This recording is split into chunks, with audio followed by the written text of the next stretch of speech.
When the First World War ended on November 11, 1918, millions of soldiers slowly emerged from the trenches, exhausted and broken. Europe lay in ruins, cities destroyed, lands scarred, economies shattered, and families grieving. The world had experienced horror on a scale never seen before, and leaders promised it would never happen again. But, as history would show, their efforts would create the very conditions that sparked an even deadlier conflict.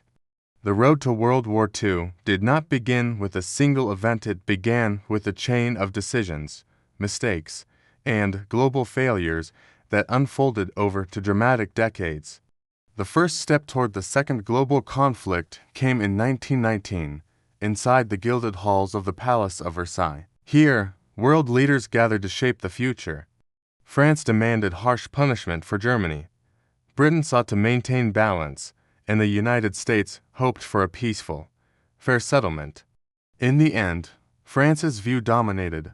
Germany was declared solely responsible for World War I and forced to pay enormous reparations. Its military was reduced to almost nothing, its navy dismantled, its air force banned, and its territory stripped away.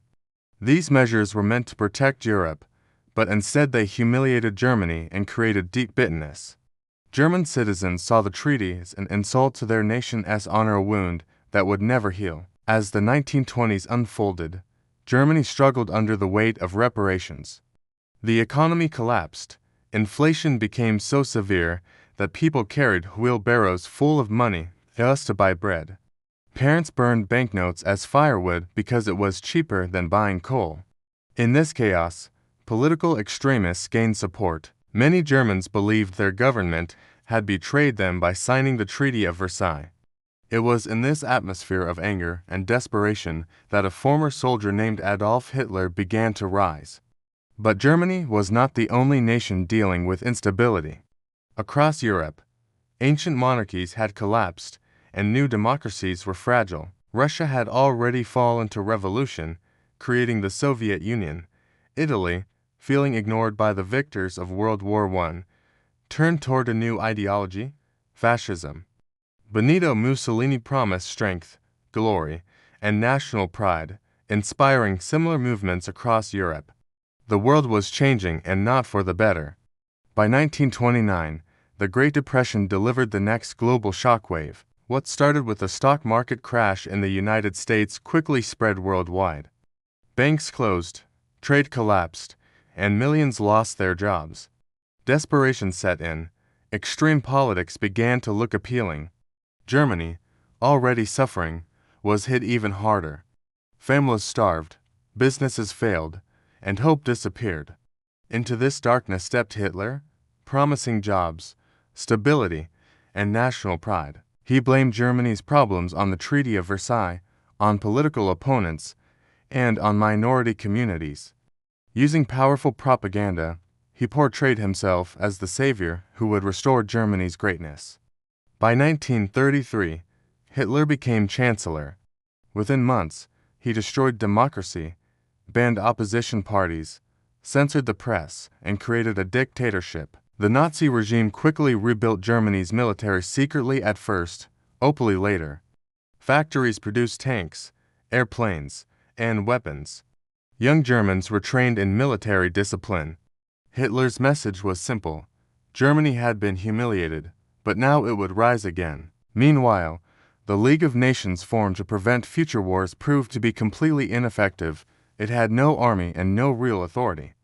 When Japan invaded Manchuria in 1931, the League condemned the act but did nothing. When Italy attacked Ethiopia in 1935, the League again failed to stop it. These failures sent a clear signal to aggressive nations. They could expand their empires without consequences. Hitler studied these events closely. In 1936, he marched troops into the Rhineland region. Germany was forbidden to militarize. France and Britain protested but offered no real resistance. Their policy of appeasement, meant to avoid conflict, only encouraged Hitler to push further. By 1938, Hitler targeted Austria.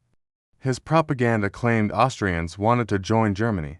When German troops crossed the border, many Austrians cheered. though many others feared what was coming. The Anschluss, the union of Germany and Austria, was complete, and Europe did nothing to stop it. Next came Czechoslovakia. Hitler demanded the Sudetenland, claiming it was home to ethnic Germans. European leaders met with Hitler in Munich, hoping to avoid war. They agreed to give him the territory in exchange for a promise of peace, but this was a fatal mistake. Within months, Hitler broke his promise and seized all of Czechoslovakia, proving that appeasement was an illusion. By early 1939, Hitler's ambitions were clear. He rebuilt Germany into a military superpower and aligned with Italy and Japan to form the Axis powers. His next target was Poland, but this time, Britain and France drew a line. If Germany attacked Poland, they would declare war. Hitler ignored the warning. On September 1, 1939, German forces launched a full-scale invasion using blitzkrieg tactics, fast, deadly, coordinated attacks. Poland was overwhelmed. 2 days later, Britain and France declared war. The world was once again plunged into darkness. But the truth is that World War II did not begin in 1939.